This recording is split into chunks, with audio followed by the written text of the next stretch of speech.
Assalomu alaykum diqqanlar. Bu 18-may kuni daha bir video qilayin deb chekdim.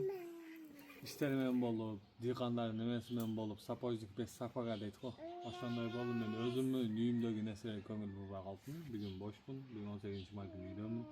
O'shaga daha bir video rolik qilib pomidor chiqarayin dedim. Bu pomidorlar ekövni ko'rsangizlar bo'ladi. Ekov почти birday.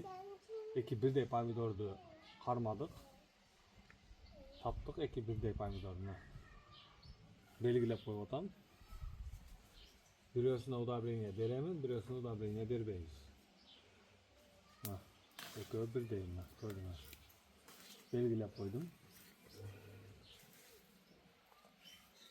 Oşanda novo pomidor udabriğine veriyoruz, nosuna vermeyiz. Oşanda sizler bilesiniz udabriğinin qanday efekti var ekan hiç. Oşa sizlerge bilgizeyinde belgilep udabriğine degan pomidor qanday bo'ladi, udabriğine jebegen narsalar qanday bo'lishini sizlar bilan bo'lishayin dedim. O'zi tashib qo'yib xudo xolasa.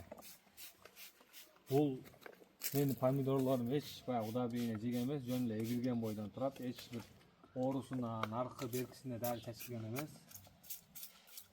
Men xudo xolasa, mana birinchi yo'l udabriğine jeyotadi.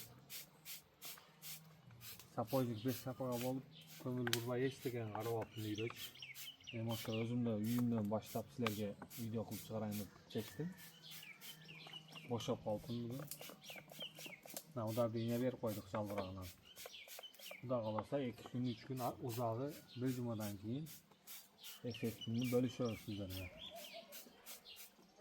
Sizlar bilan men Sherzod Beknazarov. Dag'i nelarga video chiqarib berayin, o'sha turali so'rab bersangizlar bo'ladi. O'sha barliq narsasini video chiqarib berganga sizlarga yordam berishga harakat qilamiz. Assalomu alaykum.